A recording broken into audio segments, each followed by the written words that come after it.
Okay, we're about to prep the chicken. I bought about 12 ounces of tenderloin. You could use chicken breast, you could use chicken with skin on it. The concept is chicken, so it's all good. But I have one egg that I put about a tablespoon of water. I just beat it up. This will allow the breadcrumbs to adhere, but this is a really, really simple thing that we're doing. I'm actually just going to plop these all in here at once to make it easy for myself. And we're going to kind of roll this chicken around in the egg mixture, just so they all get coated with the egg. Now, you can use any breadcrumbs in the whole wide world that you want. I happen to have bought this little bag back from Italy while I was there 2 weeks ago. And they're a nice fine breadcrumb. They're not flavored. There's nothing special about them. But the other thing that I'm going to do is just pour a little bit at a time. A lot of recipes that you read will tell you use a cup of breadcrumbs, use 2 cups of breadcrumbs. I feel like you waste them. So what I'm going to do is pour a little bit at a time, do a couple of pieces of chicken. I may have to add a little bit more breadcrumb, but this way you save your breadcrumbs. I know every penny counts, so you might want to try that. But we're just going to roll our chicken around in these breadcrumbs to do a light coating. I know a lot of people will tell you to use one hand for the egg, one hand for the breadcrumbs. You know what? I'm Italian. It doesn't matter. My fingers are going to get dirty no matter what I do. So we're just basically doing a light coating on each piece of chicken. They're going to get lightly sautéed. It'll only take a couple of minutes to fry these. So basically what I'm doing is putting my mise en place together. I'm trying to get all the elements to my beans and potatoes, the chicken, and the salad done so everything turns out at once. So I'm going to finish doing these, and as soon as it's time to put them on, I'll show you what we're doing, and we'll be back with you in just a minute.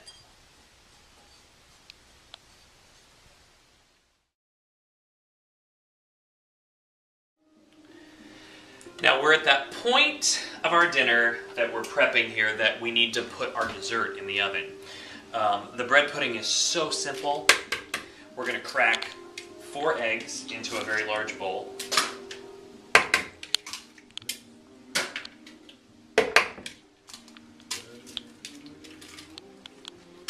We're also going to listen to the wonderful music in the background. Lots of good Italian music playing back in the background. And we need about 2, a little bit of shell. We need to add 2 cups of milk.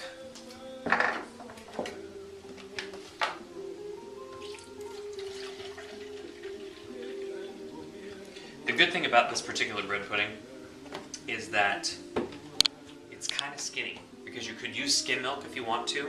About the most fattening thing are the 4 eggs that are in here. Most bread puddings also call for butter, but instead of putting any kind of nuts or raisins in our particular bread pudding, to get the nutty flavor, we're going to add about 2 tablespoons full of olive oil, which is fantastic. Okay, little bit of sugar here, 3/4 of a cup of plain white sugar. You'll also note that if you make a lot of American bread pudding recipes, it calls for brown sugar, which helps it to caramelize. Brown sugar is not a big particular ingredient in Italy, so we're going to use white sugar. And I'm just kind of guesstimate, because this is a half cup measure, but that's about 3/4 of a cup.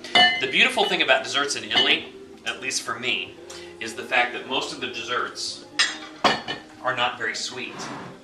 They are a little bit more on the mid-range side of the sweetness factor. We're going to add a little tiny tidbit of salt, just a little pinch of salt, and we're going to whip this up.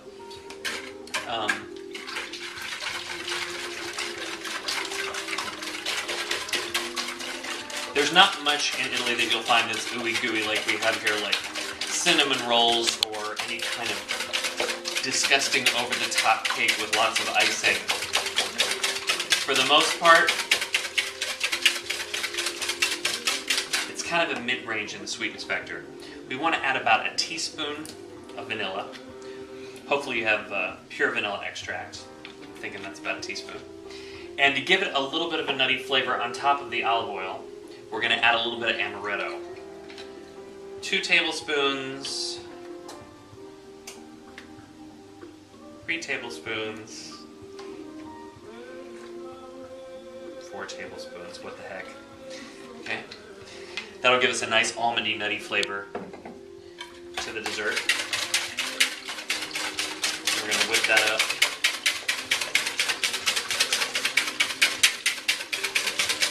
Make sure it's all nice and mixed. The next thing is that bread that I chopped. We've got about 3 cups, maybe 4 cups, somewhere in between. It's not that important that you measure this, really. And we're going to dump that right into our egg mixture. The fun part is where you get your hands all nice and dirty, and you're going to kind of push this down into the egg. Now this is day-old bread. This is a great way to get rid of some day-old bread. You want to coat all of this particular bread with your egg mixture. Make sure that it's in there and it kind of starts to soak up like a sponge, okay? And the next thing you're going to do is let this sit for about 5 minutes before we put it into our baking dish. That ensures that the bread acts like a sponge and it sucks up all of this milk and egg mixture and the sugar and the vanilla and the amaretto, and you're going to get this beautiful goodness in every single bite. So as soon as this is done, we'll be back and I will get ready to prep this into the pan and we'll show you how that's done. Our bread mixture has been soaking for about 5-7 minutes. You can kind of tell that it's soaked up all it's going to soak up because it's submerged to the level of the egg and the milk.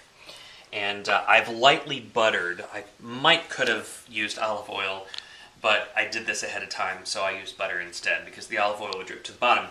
But I'm about to put our bread and egg mixture into this lightly buttered and or olive oiled pan. Kind of get it in there and press it down a little bit.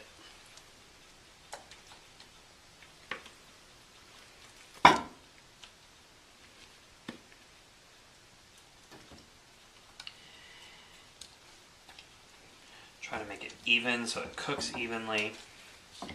Now, when this comes out, it's going to be kind of amalgamated so it's all one consistency, so you don't really have to worry about if you're pressing down and ruining the chunks of bread or whatever.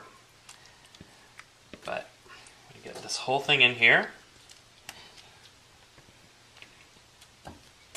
All right. That's beautiful. All right. We're going to put this in a 350 degree oven for maybe 45-50 minutes until it starts to brown. You can do one of 2 things.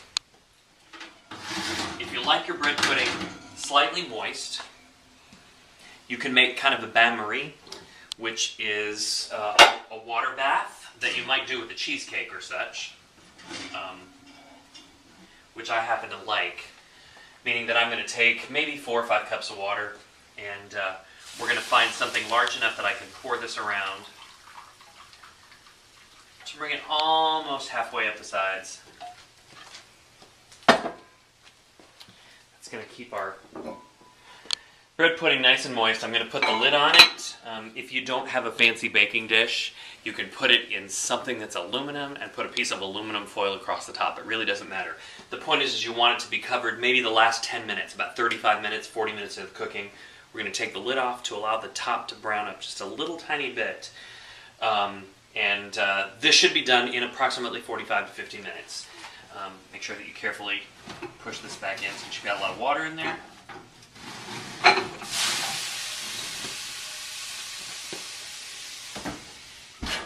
And we're ready.